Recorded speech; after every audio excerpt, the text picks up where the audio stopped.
We've talked a little bit about a lot of stuff. Any questions up to this point? I hope so. All right. Good. One of the next ones we're going to talk about a little bit, and we're going to have to talk about it in a little bit more of a vague notion, because I don't have a chart on everyone here. But astrology.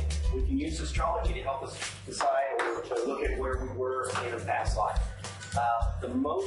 Well, let's ask, is there anybody here who does charts or throws their own charts or has a computer program that does charts? I just had some charts done, and I know a guy in church that does the charts, and I'd like to learn to do the charts, but I'm... Okay. Well, the only reason I ask is I don't know anybody that throws a chart anymore. I mean, when I first started, we all did our own charts and stuff, and then computer programs come out, now nobody does it themselves.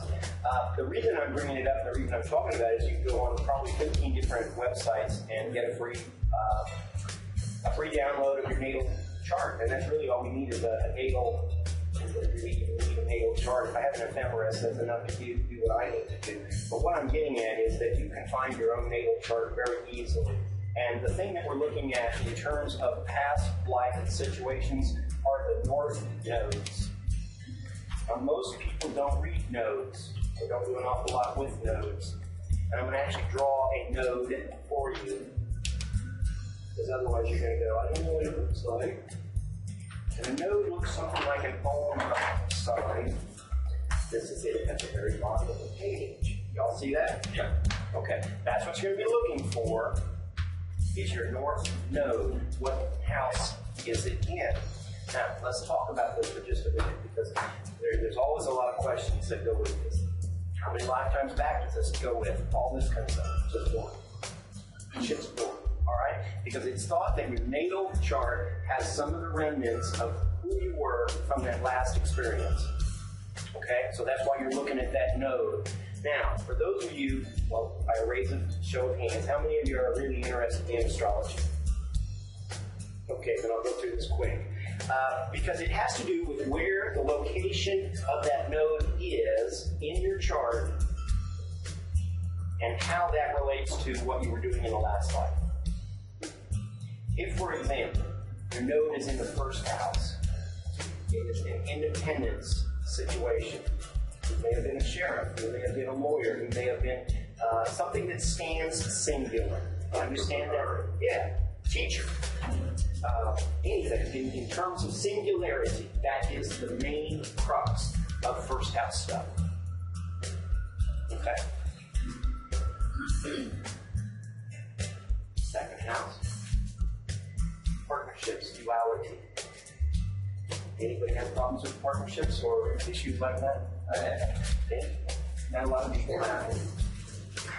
Depends on who you ask, huh? Right. Yeah.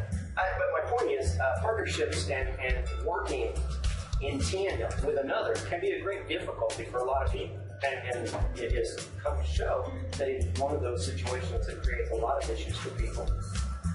Third house, communication skills, communication issues. Again, a narrator, an orator, could be a writer, something in which you're going to get across your communicative abilities. Okay? Fourth house would have something to do with homes. Either a builder, establisher of a home, something to do with home life, home property, land, anything that you consider to be connected to home.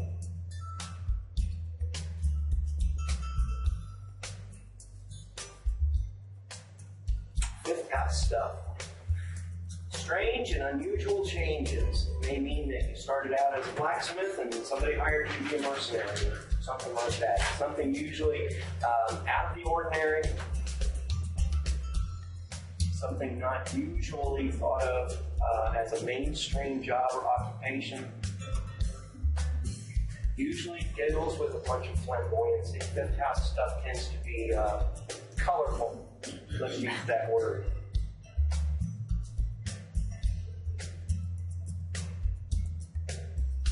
Sixth house stuff, some sort of career, a life connected to the career.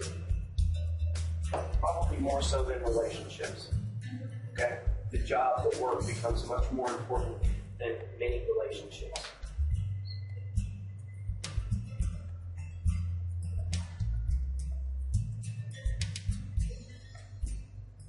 If you're fortunate enough to find your node in the 7th house, it can be occult situations.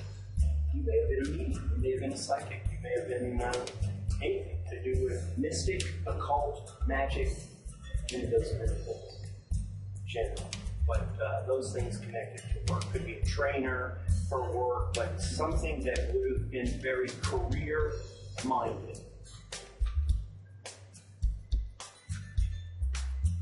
So we've got 7th house, 8th house, service, priest, monk, minister, some service-related field, and probably with the mystical or religious connotation. Be a witch, be wicked,